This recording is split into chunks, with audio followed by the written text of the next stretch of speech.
All right, here are three NFL Week 2 underdogs who are going to win. Welcome back to the official review. I'm Steve, this is Jonny, and that is Sam. And we each picked an NFL underdog who we think is going to win in Week 2. Sam, right to you. Let's start with your underdog. So I have the Jaguars beating the Bengals. It is at Bengals. The Bengals are favored by 3.5 points. The Bengals look pretty dismal in Week 1 against arguably the worst team in football, the Browns, and they basically barely scraped by with a win due to a missed field goal from 24 yards out. They just looked completely all out of sorts on both sides.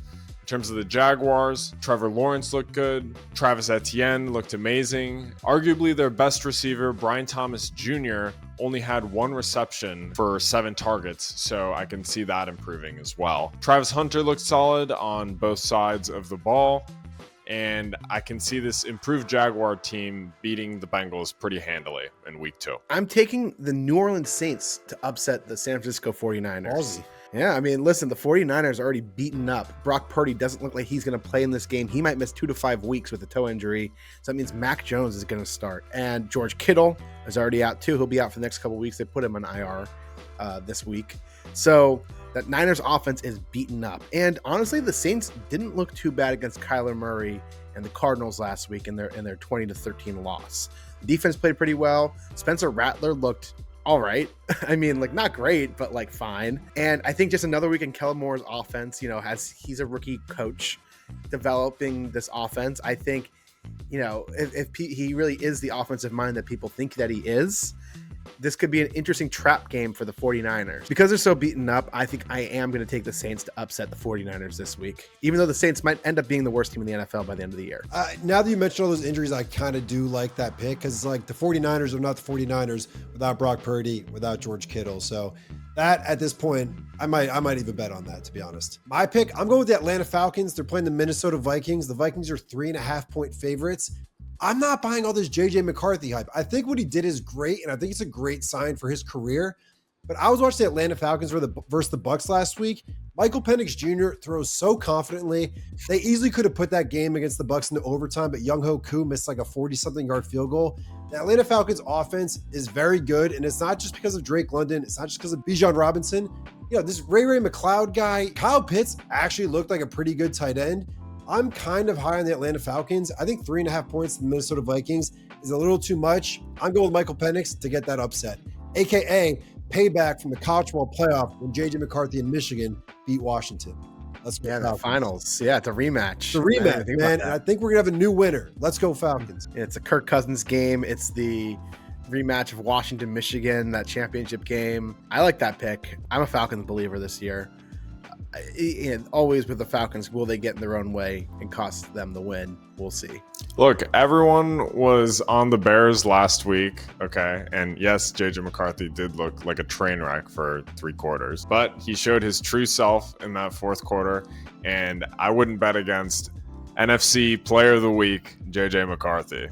He was NFC Player of the Week. How crazy is that? I was like looking through, I was like, all right, I guess like none of the— Who else would you give it to, huh?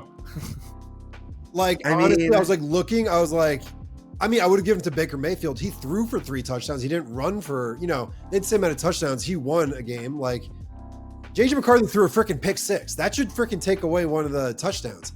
It was a very Doesn't matter. Like, I woke up, when I saw the NFC Player of the Week thing, I was like, wait, what? That's the most surprising thing I've seen this week. I couldn't really believe it, but I guess AFC teams kind of did look better last week. I think Penix had a better game, but he didn't win, so. His eye test was way better than JJ McCarthy's. Like, he looked really good. I'm a Patriots fan. We have Drake May. I'm looking like, darn, I wish we had Michael Penix Jr. because he throws the ball with so much confidence. Like, that's a big part about being a quarterback, man. Just throwing with confidence. He throws faster. He gets the ball to his guys. I know Drake London, he was questionable coming into this week, but I'm pretty sure he's going to play. Falcons, they got this. Steve suffers from what we call JJ McCarthy derangement syndrome.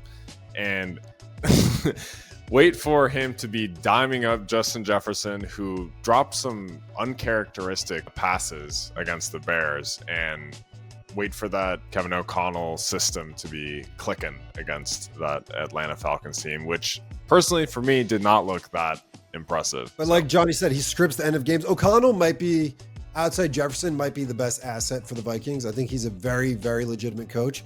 But a little on JJ McCarthy, derangement syndrome, like you said.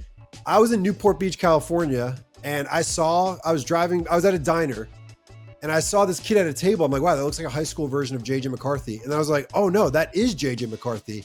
Went through his Instagram. He was there. He looks like a high school lacrosse player, even the way he does his eye makeup. He's not, JJ McCarthy is not it. Him winning NFC Player of the Week is like the biggest joke I've seen since, I don't even know, Kawhi Leonard signing a fake contract with a tree company. All right, I got a trivia question for you guys. There were only 9 players in week 1 who had over 100 yards receiving. Can you name the players? Egbuka? No, he didn't.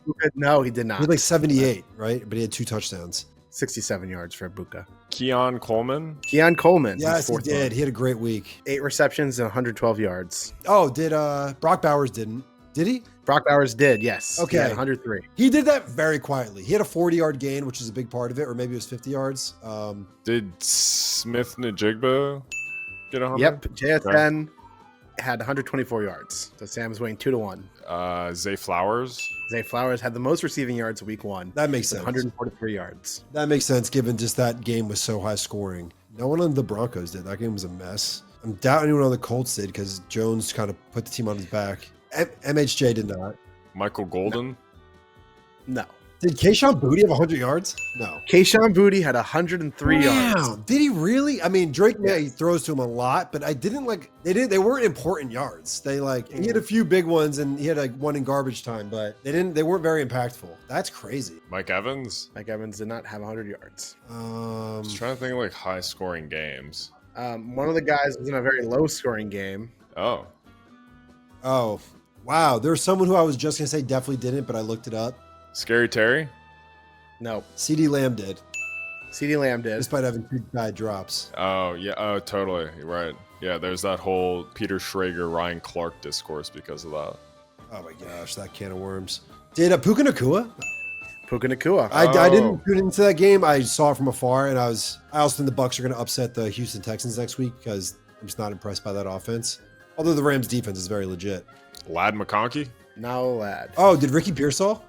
Ricky Pearsall. Yeah. Number 6. Right. And last guy is the only non-receiver on this list. Receiver tight end. Alvin Kamara didn't. Nope. Oh, was it Bill on the Commanders? Yep. This guy's good. This guy's very good. Is it Bijan? It's He is Bijan. Bijan. Okay. He did have a 50-yard touchdown. Shoot. Yep. Thank you guys for watching. Let us know your potential upsets in the comments, and obviously follow, subscribe, and like this video. We're always here.